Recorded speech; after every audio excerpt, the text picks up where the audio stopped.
बिजनौर के नूरपुर पहुंचे सपा अध्यक्ष अखिलेश यादव। अखिलेश यादव ने समाजवादी सामाजिक न्याय यात्रा की समाप्ति पर जनसभा को संबोधित किया है। 16 नवंबर को लखनऊ से शुरू हुई सामाजिक न्याय यात्रा का आज बिजनौर के नूरपुर में समाप्ति हुई है। ये यात्रा 16 जिलों से होकर नूरपुर पहुंची है। सामाजिक न्याय यात्रा के संयोजक विधायक राम अवतार सैनी ने यात्रा के दौरान 117 सभाएं की। अखिलेश यादव ने यात्रा से जुड़े लोगों को बधाई दी है। अखिलेश यादव ने सभा को संबोधित करते हुए कहा कि मुख्यमंत्री से बेहतर पर्सनालिटी वाले हमारे विधायक स्वामी ओमवेश हैं। आज वर्ल्ड कप में इंडिया हारा है। लखनऊ में अगर मैच होता तो बात अलग होती। आज प्रदेश में दूसरे दलों के नेताओं पर झूठे मुकदमे लगाए जा रहे हैं। सामाजिक न्याय यात्रा के जो पार्टी के विधायक हैं राम अवतार सैनी जी को बहुत बहुत बधाई और मैं मुबारकबाद देना चाहता हूं। मुझे याद है लखनऊ के पार्टी कार्यालय से आपने जब शुरुआत की थी और लखनऊ में सभी प्रेस के लोग मौजूद थे, वो जानना चाहते थे कि आखिरकार ये समाजवादी सामाजिक न्याय यात्रा कहां जा रही है। मैंने प्रेस के साथियों से कहा कि आज चल करके उत्तर प्रदेश के कई जिलों से होकर के जाएगी और जब अंतिम पड़ाव होगा इसका, तब जाकर के मैं इनका स्वागत भी करूंगा, बधाई भी दूंगा। मैं इनके सभी साथियों को बधाई देता हूं। जिन जिन जिलों में ये होकर के आए हैं उन जिलों में सभी नेता कार्यकर्ता जो इनके कार्यक्रमों में शामिल हुए थे, 16 जिले होकर के आए हैं, 117 सभा की हैं और उसके बाद आपके बीच पहुंचे हैं। मैं इनको और इनके साथियों को बहुत बहुत बधाई और बहुत बहुत मुबारकबाद देना चाहता हूं कि एक शानदार कार्यक्रम इन्होंने पूरे उत्तर प्रदेश में एक हिस्से में निकालने का काम किया है। बल्कि जो समय समय पर बीजेपी के लोग उनका बुलडोजर लेकर के चलते हैं, उस बुलडोजर का लगता है ड्राइवर बुलडोजर छोड़ के भाग गया है। और वो ड्राइवर इसलिए भागा है क्योंकि बीजेपी के नेता ने 6 करोड़ रुपए उस गरीब किसान से छीन लिए। अभी लखनऊ में हमने टीवी और उसमें देखा होगा, एक घटना हुई, कारण कुछ भी हो, पुलिस के एक अधिकारी को किसी ने मार दिया और 2-3 दिन बाद पुलिस के एक वरिष्ठ अधिकारी कह रहे हैं कि देखो हमने कितनी अच्छी जांच की है, 400 सीसीटीवी कैमरे छाने हमने, 400 सीसीटीवी कैमरे, और जो हत्यारा उसकी चप्पल से हम पहचान गए कि हत्यारा कौन है। हम उन्हीं बीजेपी के लोगों से जानना चाहते हैं कि अगर 400 सीसीटीवी आप खंगालते हो तो कई हत्याएं ऐसी हुई जो लाइव हुई हैं, आखिरकार उन इलाकों के आपने सीसीटीवी कैमरे क्यों नहीं छाने हैं। आप लखनऊ राजधानी में घटना हो जाए, 400 सीसीटीवी आप खंगाल रहे हो,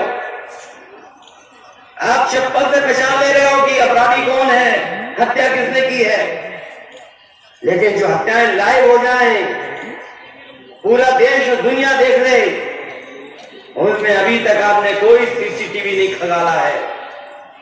कहीं सीसीटीवी खंगाले हो तो बता दो।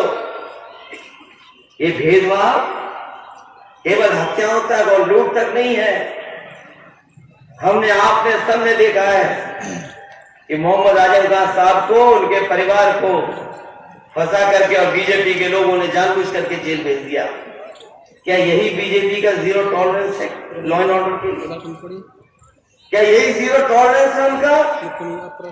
क्या अगर दूसरे दल का है कोई तो उसमें झूठे मुकदमे लगेंगे, और अगर उनका होगा तो कोई मुकदमा नहीं लगेगा और उसका सम्मान होगा। उसके लिए न बुलडोजर है, न पुलिस है, न कुछ है, लेकिन उनके विरोधी लोग हैं तो उनके लिए झूठे मुकदमे भी हैं और भी तमाम चीजें हैं। इसलिए मैं आप सबसे इस मौके पर यही कहना चाहता हूं, ये बुलडोजर वाली सरकार के लिए हटाने के लिए हम लोगों ने बहुत कोशिश की। 2022 का चुनाव ऐसा ऐतिहासिक चुनाव था, कोई नहीं मान रहा था कि बीजेपी नहीं जा रही है। हम लोगों ने पूरे जोश और उत्साह के साथ मतदान भी किया, लेकिन मामूली वोटों से हम लोग रह गए। ये जिला वो है जहां पर कम कम वोटों से हार गए। ये बात मैं इसलिए कह रहा हूं कि 24 का चुनाव केवल दिल्ली सरकार का नहीं होगा जाने का। 24 का चुनाव दिल्ली के साथ साथ लखनऊ वालों को भी रवाना करना है। 24 में दिल्ली वालों को और लखनऊ वालों को साथ साथ। अभी मैं अपने साथियों का जो भाषण सुन रहा था, तो कई बार हमारे साथी ये कह रहे थे कि नारा इतना बुलंद हो कि लखनऊ और दिल्ली वाले जान जाएं। मैं इन साथियों से कहना चाहता हूं, हमारे कार्यकर्ताओं से इतनी आवाज मत निकलवाओ। इधर ये हमारे कार्यकर्ता साथी जानते होंगे, जब से भारत हमारा हारा है, इंडिया जब से हारा है, एक डिक्शनरी में नया शब्द न जाने कहां से आ गया है।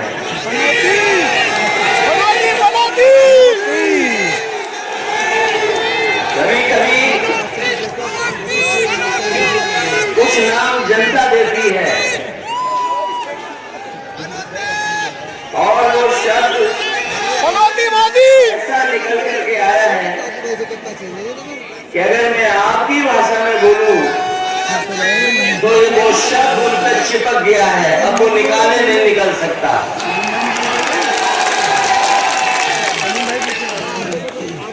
हमारे एक साथी ने ये भी कहा कि अगर ये मैच समाजवादियों के बनवाए हुए स्टेडियम में होता तो परिणाम ये नहीं होता जो आज हुआ है, परिणाम कोई दूसरा होता। लखनऊ के स्टेडियम में आपने मैच देखा होगा, वहां इंडिया भी जीती और आपके पड़ोसी बॉलर ने सबसे ज्यादा विकेट लेकर के भी दिखा दिया।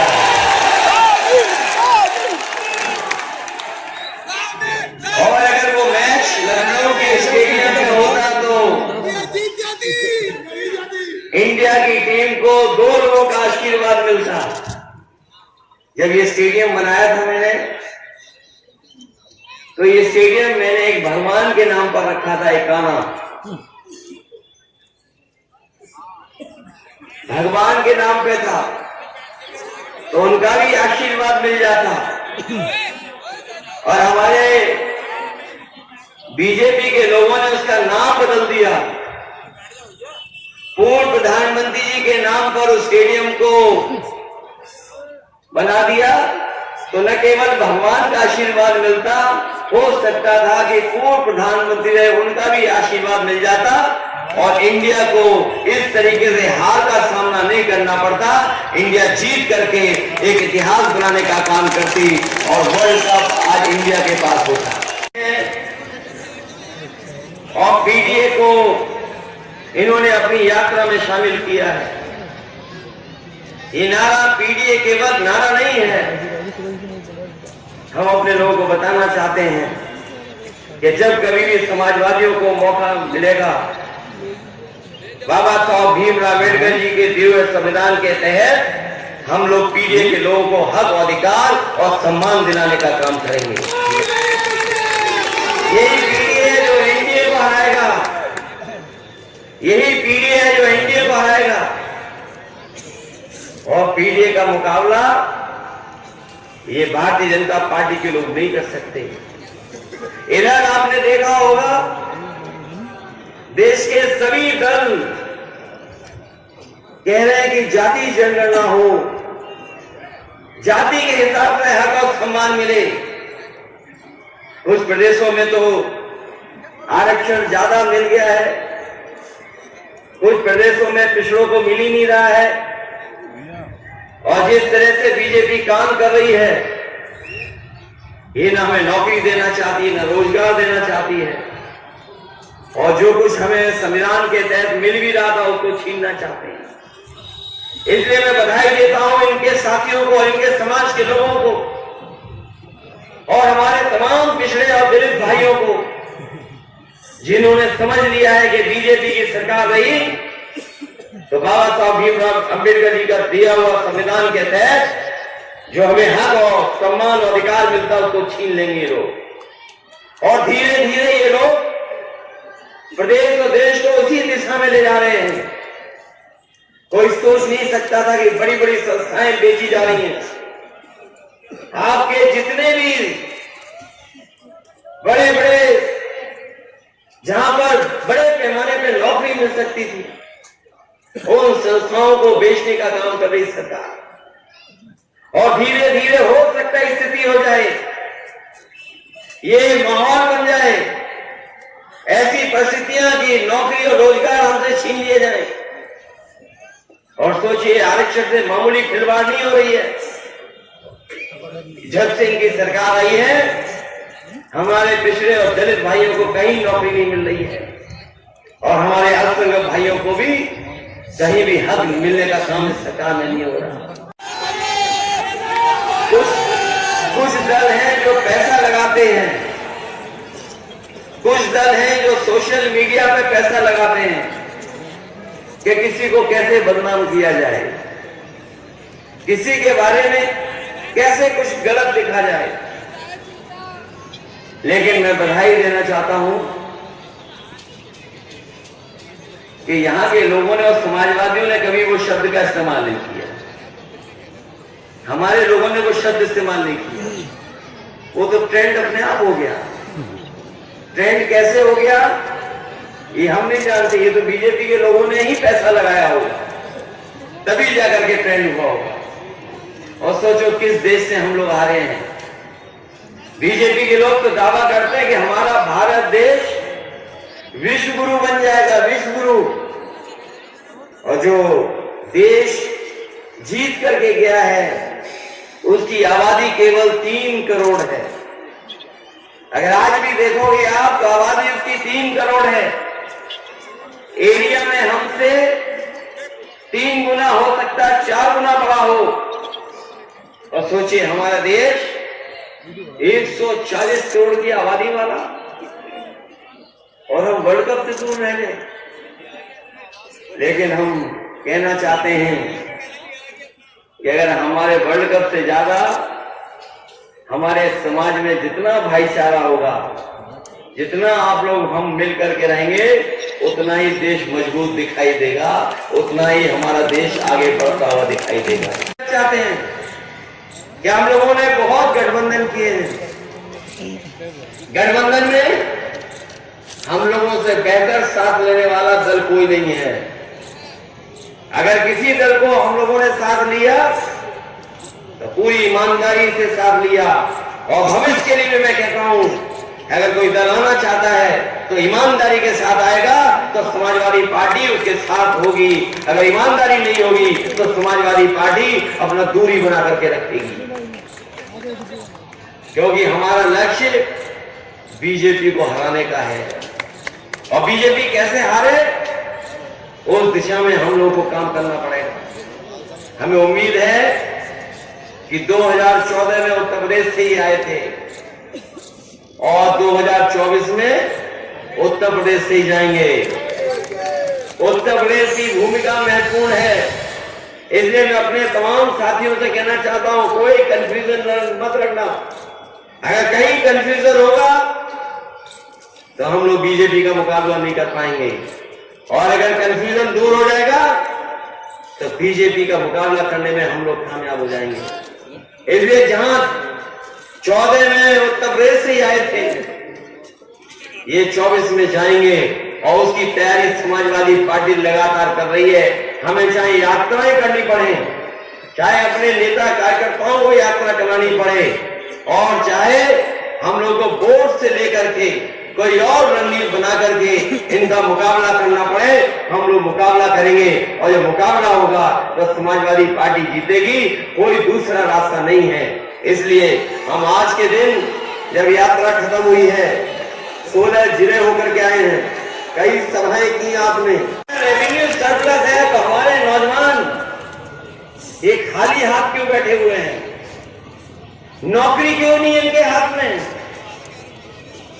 मैंने विधानसभा में पूछा उनसे, उन्होंने जब अपना बजट पढ़ा और कहा कि उत्तर प्रदेश में केवल 4% बेरोजगार हैं, अनएम्प्लॉयमेंट रेट 4% है, तो याद रखना जब अंग्रेजी में बोले तो झूठ बोल रहे होते हैं। अगर हम उसको हिंदी में कर लें और समझने की कोशिश करें तो बीजेपी के लोग कह रहे हैं कि 100 में केवल 4 बेरोजगार हैं। बताओ नूरपुर वालों, हम बात ही मान लें कि न मान लें? क्या 4 ही बेरोजगार है क्या? किसी गांव में चले जाओ आप, हो सकता है पूरा गांव बेरोजगार बैठा हो खेती के भरोसे, किसी को सरकारी नौकरी नहीं मिल रही। इसलिए साथियों, हम आपसे कहना चाहते हैं, ये जीरो टॉलरेंस वाले लोग बहुत अन्याय कर रहे हैं और अन्याय की सब सीमा लाग गए हैं। कोई कल्पना नहीं कर सकता था कि ऐसा भी अन्याय होगा कि अगर समाजवादी पार्टी के लोग हैं तो मुकदमा लगेगा उन पर।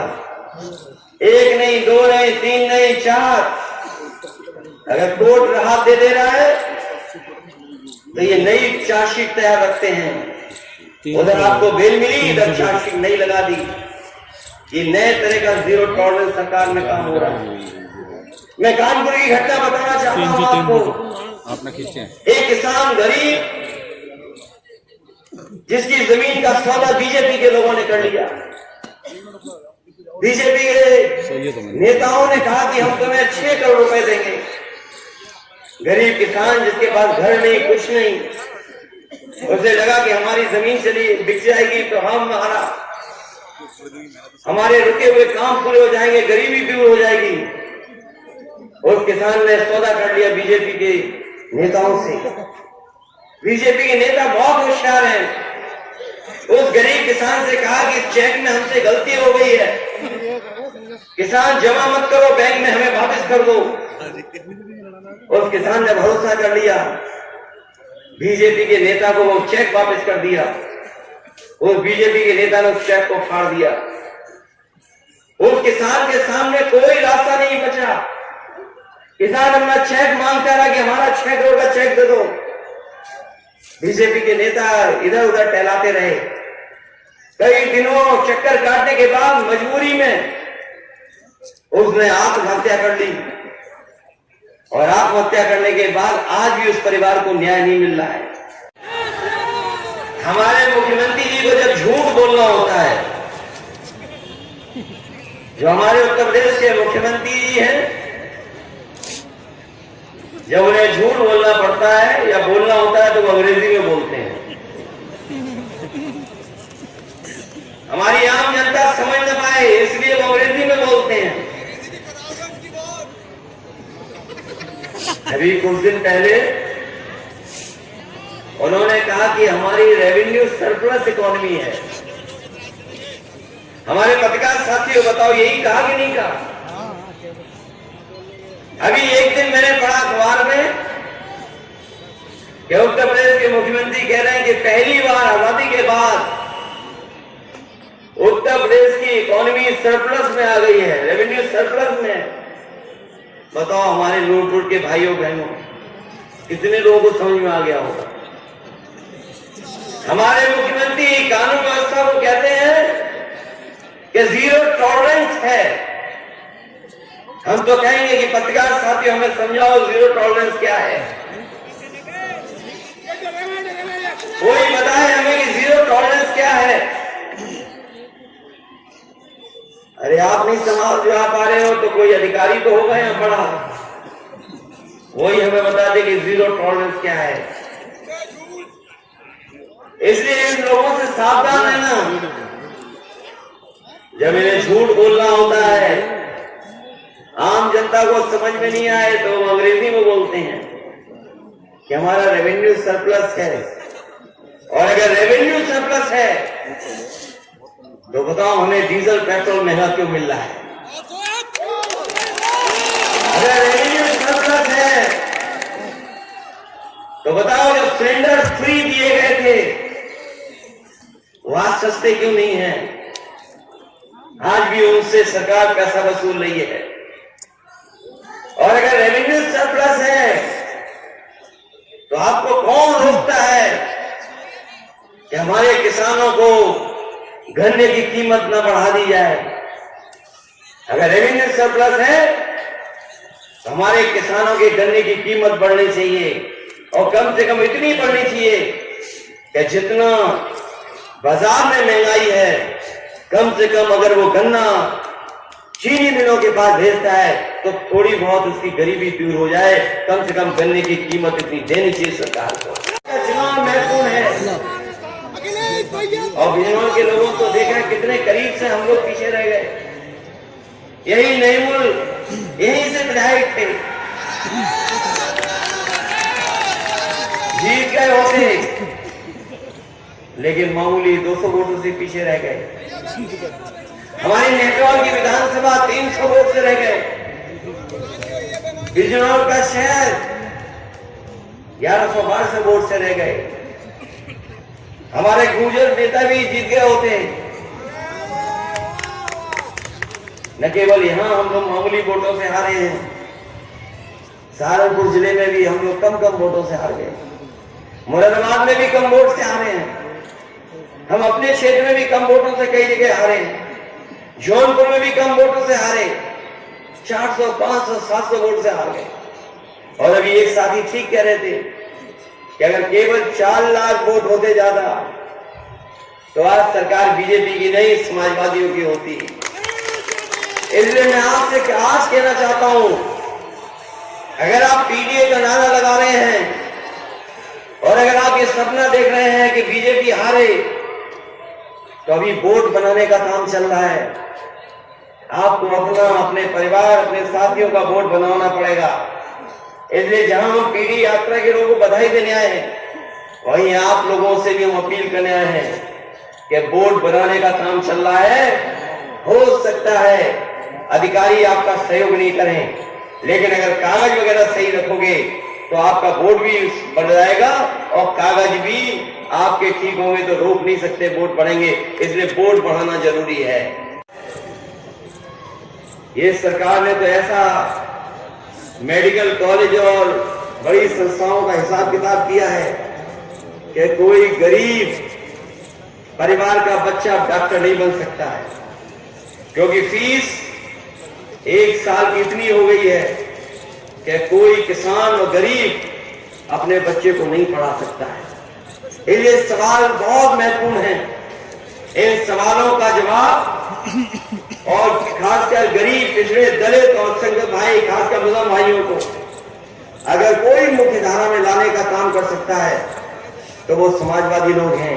ये समाजवादी पार्टी वही है जो बाबा साहब भीमराव अम्बेडकर जी के सिद्धांतों पर चल करके डॉक्टर राम मनोहर लोहिया जी को, उनके फैसलों को आगे बढ़ा करके और नेताजी ने जो संघर्ष किया उसका रास्ता अपना करके प्रदेश को, देश को नई दिशा देना चाहती है। हम बधाई देते हैं अपने रामोदास सैनी जी और उनके समाज के लोगों को, जिन्होंने ये फैसला लेकर के इस यात्रा को इतने जिलों में ले जा करके और आज अब समापन किया है। तो बड़ी संख्या में लोग आए हैं। मैं आपको बधाई देता हूं और आई हुई जनता का भी धन्यवाद देता हूं, और इस उम्मीद, इस भरोसे के साथ कि आने वाले समय में जो संघर्ष छिड़ने जा रहा है, जो लड़ाई छिड़ने जा रही है, उसमें आप सब लोग मिलकर के समाजवादियों का साथ देना। समाजवादी पार्टी विकल्प के रूप में भारतीय जनता पार्टी का मुकाबला करने के लिए काम करेगी और उत्तर प्रदेश से भारतीय जनता पार्टी कैसे बाहर जाए उस दिशा में हम लोग काम करेंगे। इन्हीं शब्दों के साथ अपने तमाम साथियों का बहुत बहुत धन्यवाद और बहुत बहुत आभार व्यक्त करता हूँ। मैं एक बार फिर अपने सभी नेताओं को धन्यवाद देता हूँ। आई जनता